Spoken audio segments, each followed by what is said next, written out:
Hello, guys. Good day. This is Anna of Reinforcement Club. Today we are going to talk about ego. The top 8 ego defense mechanism by Sigmund Freud. By the way, Sigmund Freud was an Austrian neurologist and the founder of psychoanalysis. Psychoanalysis is a method of analyzing psychic phenomena and treating emotional disorders that involves treatment sessions, during which the patient is encouraged to talk freely about personal experiences and especially early childhood and dreams. Sigmund Freud is best known for his theories about the unconscious mind, the structure of personality, and the mechanisms of psychological defense. He also introduced the concepts of id, ego, and superego. His, uh, his work deeply influenced psychology, psychiatry, and cultural discourse, shaping our understanding of human behavior, personal development, and the role of unconscious processes in our mental health. Freud's ideas continued to spark debate and controversy. However, his contributions to psychology remained the foundational and have a lasting impact on the field. So even though that Sigmund Freud is already dead and gone in 1939, it's already 2024 this time, and we are still using his ideas. So he done a good job for that. Sigmund Freud proposed several ego defense mechanisms to help explain how an individual cope with anxiety and protect themselves from unpleasant emotions. These mechanisms serve to distort reality, reduce anxiety, and maintain an individual's sense of psychological balance in spite of the trauma, in spite of the unpleasant experiences in the past caused by people, caused by, could be external environment. So our brain can work for us. And that is in a way of, this is just one way, ego defense mechanism. Now, we're going to tackle 8 of them today because from Sigmund Freud, several psychologists have come up with other defense mechanism, even gaslighting, which seem to be kind of famous word this time.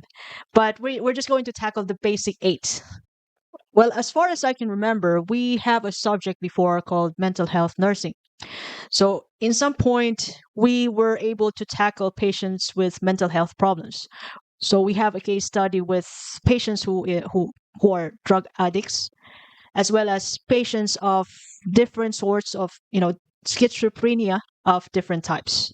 So, you can see we were able to realize that what's in the book is exactly the representation of the patients. So, we were exposed in Davao Mental Hospital. Yeah.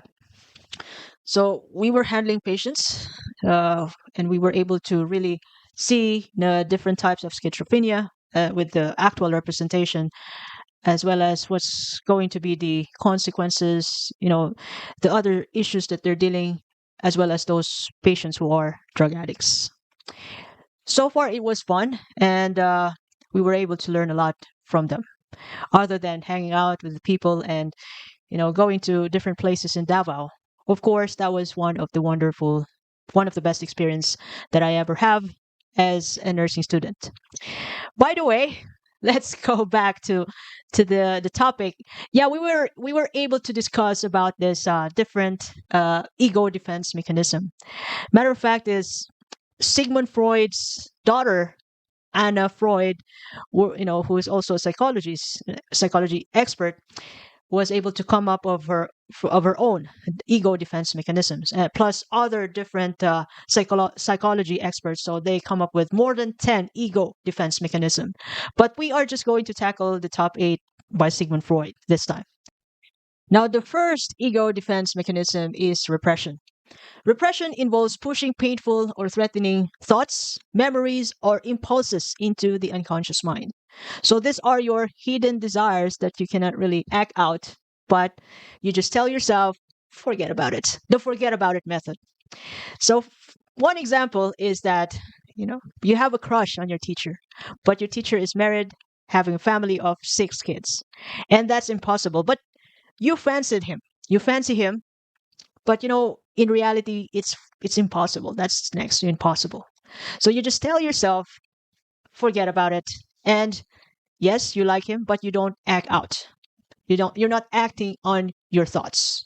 You're not seducing your teacher because you believe that the truth is that is impossible, and I am not that kind of person who breaks the family because of my feelings, so I just forget about it. Forget about it. Forget about it approach. Another example is, when you have argument with your boyfriend, and then you just simply tell him that, oh, you forget about it. It's not important anyway. It's not important. But you're really, you in your face, it's not important. Forget about it. But you're really angry. You're really upset about the situation. But forget about it. So that's repression. But deep inside, you were really upset. You want to trample the planet Earth because you're upset. He didn't do what you want him to do. But that's unreal to trample the entire Earth, to trample your boyfriend. So just forget about it. But you really, the next time around, I'm gonna kill you, really. But that's you can't do that in reality. You just put that on your unconscious mind. Unconscious mind will take care of that. That is why, if the same situation comes up again, you are going to recall that same situation that you had before. You had conflict before. You're going to bring that about in the present moment. So because those thoughts and feelings were repressed. So that's the setback. Another ego defense mechanism is the second one, denial. Denial involves refusing to accept the reality of a situation or the existence of a painful aspect of reality. So, denial. For example, you and your boyfriend broke up after 3 years of relationship. 3 years. Gosh. But you're in denial about your feelings because you are a strong woman and you tell your friends, no, I'm fine. Well, I'm okay. But when you got home, you're crying. You're recalling those wonderful memories, those shoulda, woulda, coulda memories, or what could have happened if you were together. But when you're looking at your friends, you tell them you were smiling. You can tell them, "Yeah, I'm gonna date another one in a couple of days." But when you got home, you're crying. That's why me, God, why me? So that's denial. You are presenting yourself as a strong woman who can move on right away in front of your friends. But when you got home, you are broken. Now, another ego defense mechanism is the third one, projection. Projection occurs when individuals attribute their own undesirable thoughts, feelings, or impulses to someone else. By projecting their own unacceptable qualities into others, individuals can avoid acknowledging or dealing them with dealing them in themselves. So the common example of projection is, this happens. Your boss is giving out to you, but you cannot give out to your boss. And then, you know, when you got home, since you know that you can give out to your wife, you give out to your wife instead. You poured out your worst feeling in the office into your wife. So as a result of that, you have a bad day at work, you had a bad day at home as well. Another ego defense mechanism is displacement, number 4. Displacement is, redirecting one's unacceptable feelings or impulses from their origin source towards less threatening target. So, displacement means, redirecting one's emotions from the original source to a less threatening target. For example, you broke up with your boyfriend of a 3 years relationship. That's quite challenging. And you are really angry about it. You get upset, you're heartbroken. So you cut your hair. You have a long hair. You want to have a long hair for you're having that long hair for 2 years already and you cut your hair. That is displacement. And then you drink, you party every night, displacement. Instead of confronting your feelings, confronting the actual person that you get upset about your boyfriend, instead of confronting the truth to accept it, you displace it to other things. It could be healthy things. So you broke up with your boyfriend, you got hurt, your heart broken, so you joined the gym. From now on, I'm going to work out as hard as I can. So I forget about the fact that I am heartbroken, that I am alone again. And displacement, when you got into the gym, you work out so hard to the point that you have a wonderful six pack abs and you have a little bit of biceps here because you're heartbroken. That's another way of displacement. Or let's just say you get upset, really upset about your boyfriend. You got an argument, a conflict. But instead of really slapping your boyfriend, you throw a glass on the wall. That's another way of displacement. Number 5 is sublimation. So, sublimation involves channeling unacceptable impulses or desires into socially acceptable activities or behaviors. So, rather than expressing these impulses directly to the individuals, some people redirect their feelings, their desires to productive or creative outlets like arts, sports, or intellectual pursuits. So the same is true with what happens to best athletes in the world, like Michael Jordan and Kobe Bryant. So they are angry people. They have loads of dark energy and they cannot stand seeing themselves losing. So they practice majority of the time in the day for years and years. So they end up champions. So Michael Jordan got 6 rings. I forget about how many rings that Kobe have. It could be 4 rings, but he wasn't able to make it to 6 rings or 7 rings because he passed away. But he was able to do what he wants in life, and one of it is to inspire people around the world. So another example is that when you are angry with someone, instead of punching that someone on his face, you instead enroll yourself in a karate class. You know, and then when you're in the class, since you're really angry about that person, you just wear your punching gloves and then punch the punching bag and then kick on the air. There you go. So that's something acceptable rather than literally punching the person on his face. Another ego defense mechanism is number 6, rationalization. Rationalization entails creating a logical explanations or justifications to make unacceptable thoughts, feelings, or behaviors seem to be socially acceptable or personally tolerable. So in this case, in some point you're going to be a solicitor. I mean, it could be a barrister for your own self. So, example, when you didn't do your work and your homework, and your teacher is looking for your homework, you have all the reasons in the entire world why you didn't do your homework, other than except yourself. Because of your mom, because of your brother, because of your dog, because of other stuff other than yourself, hoping that you can be forgiven in that situation by your teacher.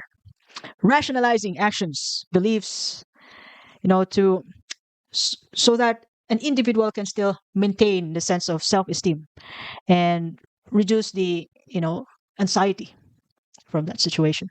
So you have all the reason in the world to say that why you didn't do such thing, why you did such bad thing. Rationalization. You make up reasons why it's okay to feel better about failing. So another example is, in your heart that you study a couple of days before the exam, but you still failed in the exam. So instead of, you were upset about it. And then you tell your sister, your teacher, "Ma'am, the exam is really hard." Yeah, and then, or you could rationalize to your to your teacher, "Ma'am, I didn't really study hard, so can you give me another chance? I don't want to fail." You try to convince, to sell yourself to your teacher to let you pass. Rationalization in a good way. And another ego defense mechanism is regression. Regression involves reverting to an earlier stage of psychological development in response to stressful situation.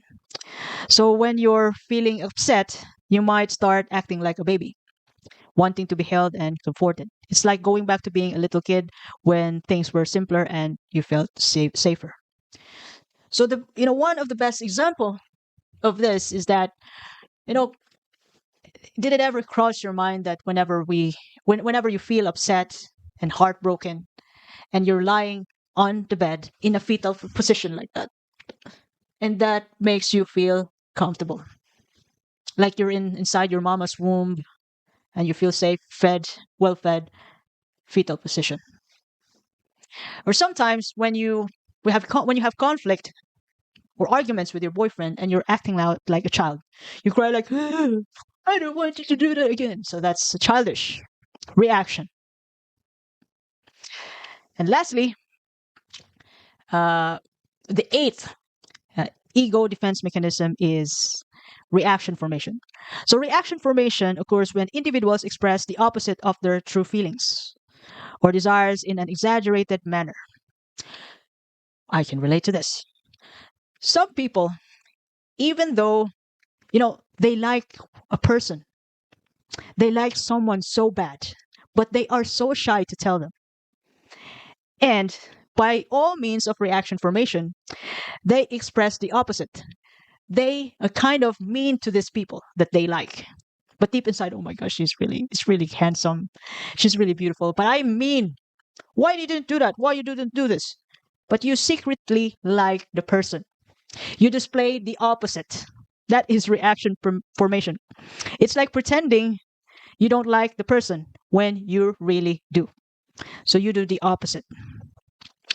So these are the top 8 defense mechanism of the ego by Sigmund Freud. Matter of fact is there are loads of other defense mechanisms that come up after Freud's studies. It's even more than 20 defense mechanisms. So you can look up to that. So this is just for the sake of FYI, and as well as I'm sharing to you my perspectives and personal experiences too about this matter. So by the way, this is Anne of Reinforce Me Club, and if you like this episode, you can share it to your family and friends. You can subscribe to my channel, click the notification button, and once again, thank you very much for your time. Have a lovely day ahead. Thank you.